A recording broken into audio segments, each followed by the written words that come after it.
Hello, listeners. This is Kat. Welcome back to Put Your Hands Up Podfic. This will be the continuation of Deku D.O. This will be Part 13, Chapter 14, entitled An Unquiet Mind. Deliberately ignoring the letter from Sakamata burning a hole in his pocket, Izuku swanned into the clinic to start his next shift. "Yo, Izuku-senpai! How'd the exam go?" Ito shouted from the nurse's counter. "That's pro-hero Deku to you," Izuku yelled back. "Hey guys! The green bean passed. We have a real bona fide hero on staff now." "All hail the great and mighty Deku," Natsuo laughed. Thank you, Izuku bowed in response. "For my first act as a hero, I demand a tribute, a celebratory cup noodles after work." "Nice try, but the second my shift ends, which is in 3 minutes, by the way, I'm out of here," Ito winked. "Very well, I will grant you my leave, but in return you owe me the heftier tribute to my greatness of a special edition All Might poster," Izuku joked. "How about an autographed one? Was planning on getting you something to celebrate anyways." "Wait, seriously? I'll take it," Izuku agreed eagerly. It didn't matter that he saw the man nearly every day. All Might was still so cool. "Yo, kid, think I can get your autograph?" Sakuma-sensei added. "Huh?" "It's official now. You're going to be a big-shot hero. My bet is that after you graduate, you'll debut in the top 50. Getting your autograph now will be a great investment. Maybe 10 years from now I'll be able to use it to pay off my mortgage." "I feel like I should be offended that you only want my autograph as a financial investment strategy, but I'm too excited about being asked for my autograph for the first time to care." "Here's the really important question," Natsuo interrupted seriously. "Did you pass your preliminary medical practitioner exam?" "I haven't the slightest clue," Izuku shrugged. "The results were sent to Recovery Girl. I haven't seen her yet since they gave us a few days off to recover from the exam. I think I did all right, though." "So what you're telling me is that you are officially a hero who is committing illegal acts in the night?" Sakuma-sensei wagged her finger exaggeratedly. "Well, I suppose as long as the Hero Commission doesn't find out, your autograph will still have some monetary value. Now gimme." Before Izuku could answer, they were interrupted. "Hey guys, we're officially heading out. Izuku, you better hurry and change." The mood immediately sobered. "Right." But Izuku was stopped before he was able to get to the locker room. "You really think you're hot shit now, don't you?" A vaguely familiar voice spoke harshly. Izuku spun around to see a lanky figure with gravity-defying purple hair. Shinso-kun," Izuku squeaked. "Well?" Shinso tapped his foot impatiently. "It's not what it looks like," Izuku babbled. "You see, I was looking for the internet cafe. Yeah, the internet cafe. I work there, so sometimes I stop by this place to, use the vending machine." Shinso raised an eyebrow. "Has anyone ever told you you're a shit liar?" "Hey, I happen to be an excellent liar when I can prepare. I just don't do well with being put on the spot." "Relax, kid," Sakuma intervened, laying a hand on Izuku's back.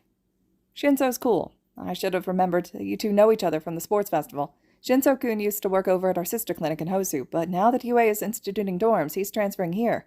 He started a few days ago while you were out." "Oh, that makes so much more sense than a UA student I know just randomly happening to be here." Izuku face-palmed. "Well, I know it's a little late, but welcome aboard, Shinso.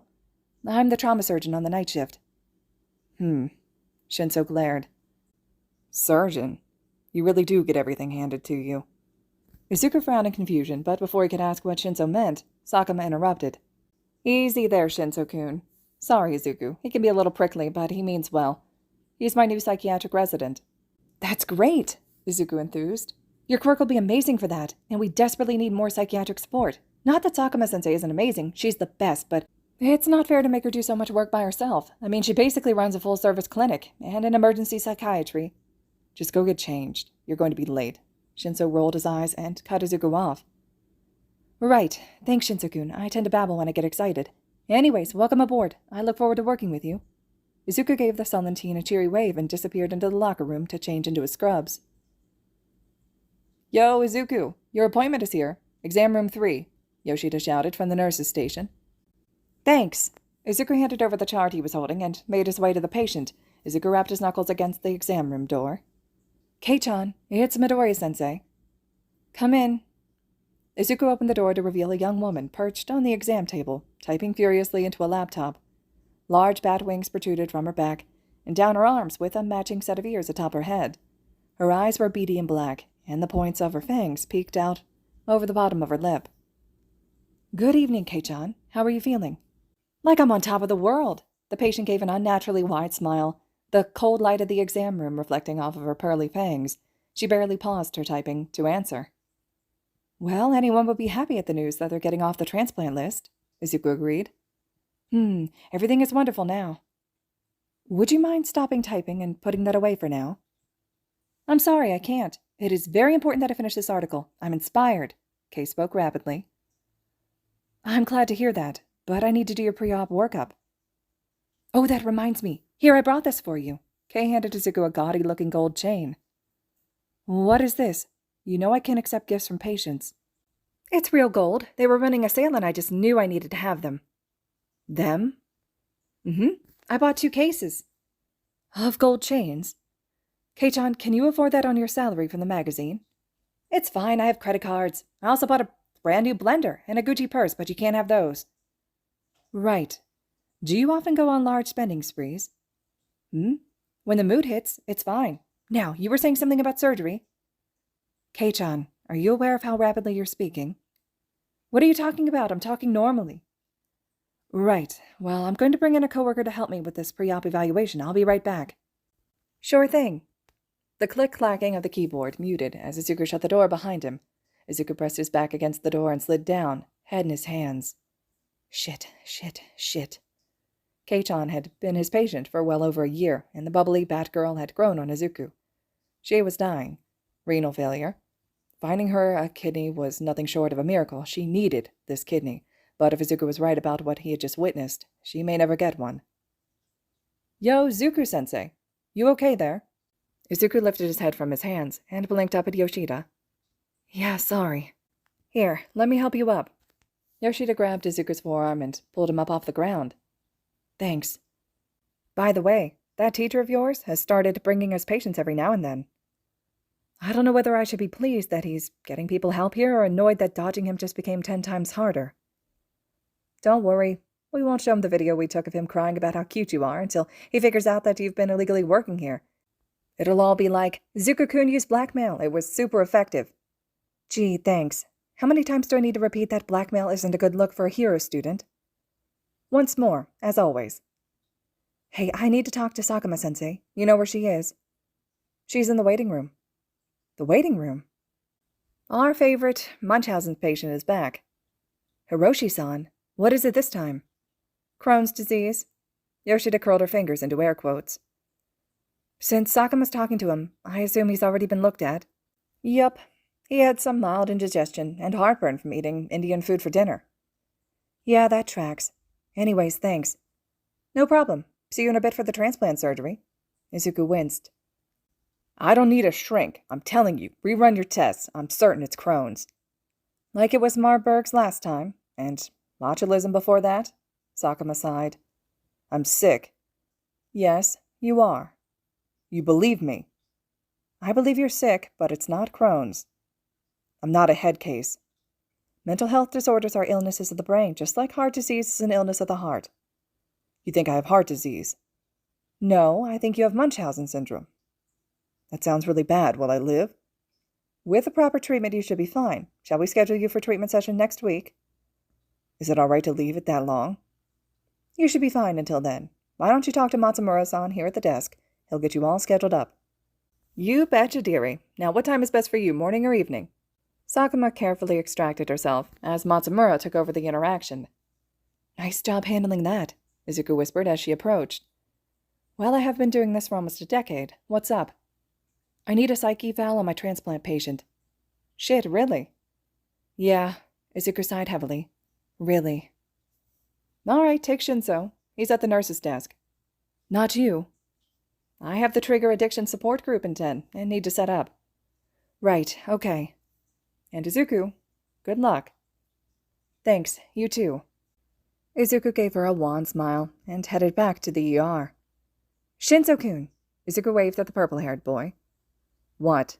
Shinso responded shortly. I have a patient in exam room 3 who needs a psych eval. You have a moment? Fine. Thanks. Her name is Jimei Kei-san, and she's here for a kidney transplant. However, during her pre-op, I noticed that she was displaying signs of mania. She's bipolar?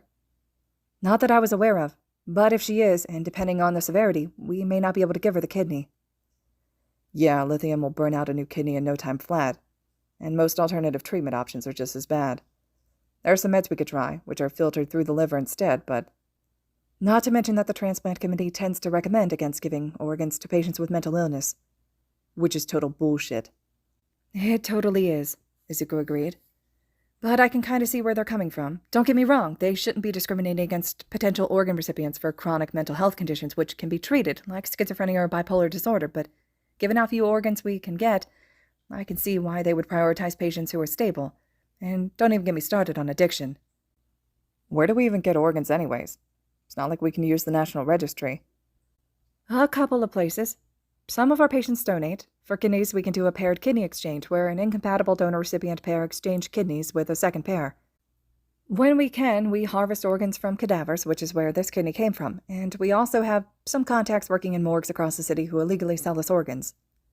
I'm sorry, what? We're careful, though. The organs of quirkless people are preferred for transplants because outside of specific issues surrounding recipients with certain mutation quirks, it eliminates the potential rejection of the donor's quirk factor. This has led to a large underground ring of organ traders who hunt quirkless people. We won't participate in the trade of quirkless organs in any capacity. It puts our patients at risk on multiple levels and is just morally reprehensible. Yeah, that's a hard no from me. Didn't expect a goody two-shoes hero student to be complicit in illegal organ trading. We do get some organs through legal donations. Fine. Mostly illegal organ trading. Oh my god, you get it! Izuku's eyes were shining. Shinzo had to look away. It was way too late to deal with that much sunshine. Get what? Never mind. Anyways, you should talk to Kei-chan. I'm ready whenever you are. Great. Follow me. Shinzo quietly trailed after the green boy until they reached the patient's room. Kei-chan, Izuku called through the door. It's Midoriya-sensei. I also have Shinzo-san, one of our new residents, with me. Can we come in? Sure, a cheery voice replied, muffled through the closed door. The more the merrier. Izuku opened the door. Hi, Jinmei-san. I'm Shinzo Itoshi, and if it's all right with you, I'd like to give you some pre-op questionnaires. It would be a valuable learning experience for me. Call me Kay. None of that formal stuff, and sure, I'm always happy to talk to the residents. The more doctors, the better, right? Hey, maybe I could do a recruitment ad. But all sneaky-like, in the magazine? Then you could have lots of doctors and treat lots more people, and then... That's an interesting idea to talk about later. Hitoshi interrupted, the rushed rambling gently. For now, let's get you all squared away. Right. Gotta get that new kidney. Luckily, the patient didn't see Izuku's wince. Right. Now, when is the last time you slept? 2, no, 3, wait, make that 4 nights. Kay answered rapidly. It's fine, though. I'm not that tired. I had this great idea for the next issue of my magazine, and I was so excited I couldn't sleep. Magazine? I'm the editor-in-chief of Beauty and Style magazine. You mean Beast, the fashion magazine for people with mutation quirks? That's the one. Kay gave a Cheshire smile. Because all bodies are beautiful, don't you think? It's a good magazine, Shinzo agreed. I'm not big into fashion myself, but I've heard great things. Aw, sweetie, don't worry, we can get you fixed up in no time. Ask Midoriya-sensei, I got him the most glam gold chain. I told you, Kate-chan, Midoriya sighed. I can't accept gifts from patients, it's against the rules. And I told you it's fine. I bought a whole case, remember? Do you often find yourself going on spending sprees? Shinzo interrupted. I mean, sure, when the mood hits. Can you give me an example?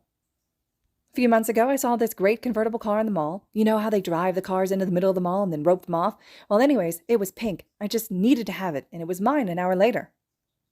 And you could afford that? Kay hesitated. It was fine.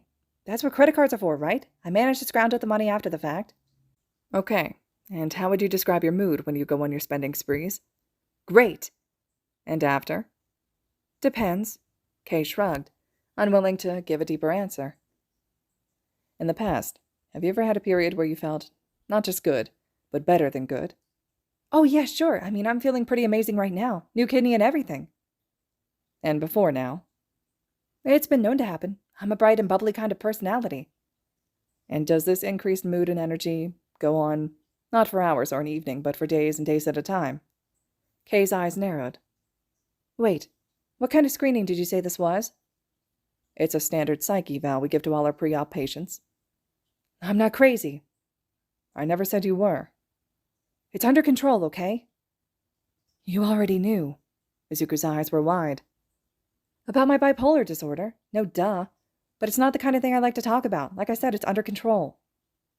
Kei-chan, you should have told me. It doesn't matter. Actually, it does, Shinzo interrupted.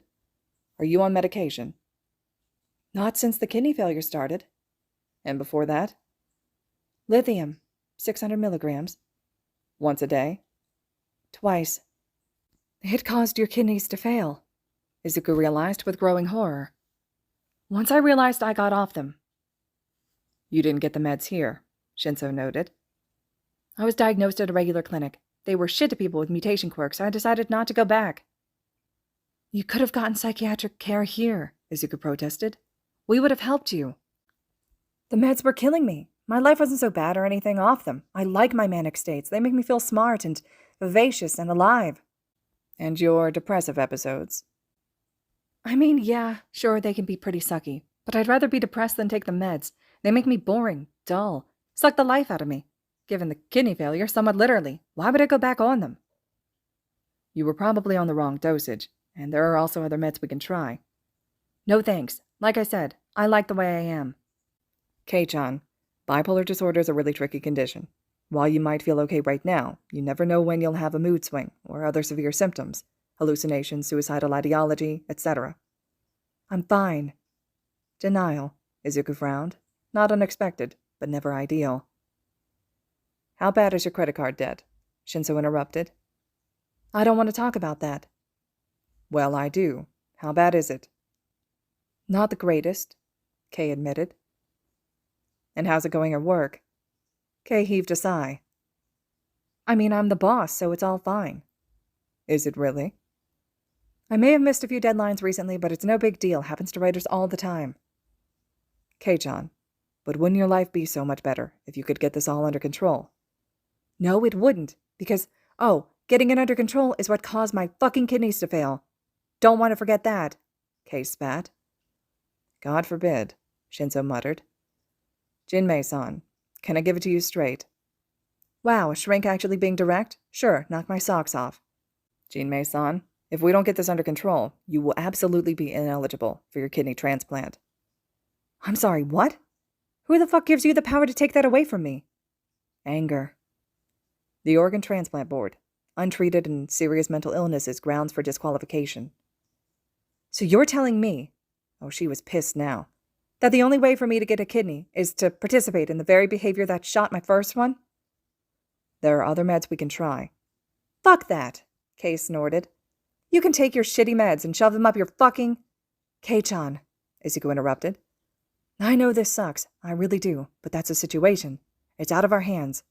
Remember, I'm here to be on your side, always. If I could change it, I would. But you're going to find yourself in the same situation no matter where you go. If we can get you on a better treatment plan, one that doesn't make you hazy or hurt your kidneys, then we can have a really good shot at saving your life. And in the interim, we can keep you on dialysis. Midoriya-sensei, people like and know you. Can you talk to the transplant committee on my behalf and get them to make an exception or something? It's not like being bipolar makes me dangerous or anything, and it won't kill me. I swear they won't regret it, so please, as my friend... Bargaining.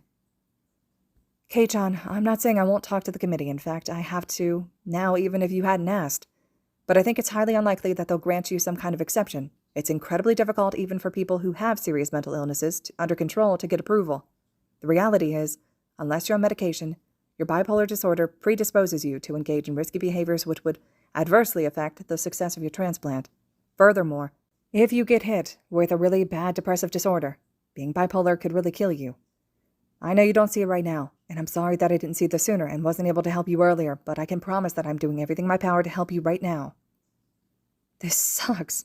Tears formed at the corners of her eyes. Why does this shit always happen to me? What's the point anyways? My life has always sucked. I don't know why I thought it would be any different this time. Depression. I know things seem really bleak right now, Shinzo sighed. Even if you decide not to go on medication, I would recommend scheduling some appointment with our in-house therapist to help you process. Maybe. It's not acceptance, Izuku sighed internally. It would take much longer for Kei to get there than one conversation, but it's something. For now, don't leave yet. At the very least, you need another round of dialysis tonight. Fine. All right. We're going to write up our recommendations for the committee now. One of the nurses will be in to start your session shortly. Whatever. Izuku gave a short bow and exited the room with Shinso in tow. Midoriya, are you okay? Shinso asked as soon as the door clicked shut. I'm fine. And I'm an armadillo. I'm a psychiatrist, remember? You can't fool me. I'm really fine. It's just... sometimes this job really sucks. Izuku hastily rubbed his eyes in the vain hope that Shinso wouldn't notice the tears forming there. Yeah, sometimes it really does. Look, I don't want to overstep my bounds, especially since I'm generally not the nicest to you. But if you need someone to talk to... Thanks. Izuku gave a watery laugh. Well, I am training to be a psychiatrist, plus it's not like I actually hate you or anything, I just find you naive and annoying. You find the kid who works nights as an underground surgeon in the shadiest part of town naive? Izuku raised an eyebrow. Look, I didn't know you worked here until today, okay? And even so, you're this preppy, popular kid with a perfectly strong and heroic quirk who hasn't had to struggle for anything in their life. I don't need your misguided, paternalistic attempts at friendship, or your pity. Izuku couldn't help but double over in laughter. You think this is a joke?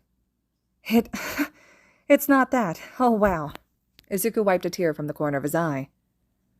I don't know if I've ever met someone who has been so confidently wrong in my life. Excuse me? Shinzo-kun, I didn't get my quirk until 6 months ago. An uncomfortable silence settled over the hallway. What? Shinzo finally asked after a few minutes. You heard me. Until 6 months ago, I and the rest of the world thought I was quirkless, and to be honest, in some sense I still am. I may have a quirk now, but quirklessness is as much an identity formed around the shared social trauma of being quirkless in an ableist society as it is about the physical states of not having a quirk. Those experiences, that core which forms my identity, doesn't go away just because I can suddenly knock down a building with one punch. It's okay. You don't need to say anything. I'm not angry. In fact, I've been pretty much determined to drag you kicking and screaming into friendship since the sports festival, but maybe you should think about your own prejudices a little bit. And Izuku walked away. All right, I'll call up Satomura-san, see if he can come tonight for the kidney. Great, thanks, Matsumura. At least someone will be getting a kidney tonight. You holding up okay, hon? Yeah, it's just tough to give patients bad news, especially the ones you're close to. I mean, I try not to get close to any of my patients, but you just can't help but liking some of them. Of course. You're a surgeon, not an emotionless robot. It's completely natural to have your favorite patients. I definitely do. Matsumura shot an exaggerated wink at a well-built young man with a rugged beard waiting nearby. Those poor patients, Izuku joked dryly. Gasp! I will have you know that it is an honor to have my favor. Well, it certainly makes life more convenient. Thanks for helping with my paperwork earlier. Takahashi came up from behind and handed Matsumura a coffee. No problem, hon. Lord knows how long it would take you to do it on your own. Better to help you and have it for when I need it. I mean, they're not wrong. Izuku grinned cheekily. Don't think I don't know that you keep a hoard of unfinished paperwork stashed in your car in the vain hope that everyone will forget about it before you have to finish. Izuku, there are things which are sacred between a mentor and a mentee. Not anymore. Izuku bolted. You traitor, get back here! Catch me if you can. I'm a hero now, you know. No running in the clinic. All right, listeners, this concludes Chapter 14 of Deku D.O. At this time of posting, this is the most recent chapter update that we have available for this fic. As more chapters are updated and made available, I will be updating this Podfic series as well. So keep an eye out for any new updates, and as always, thank you all so much for listening.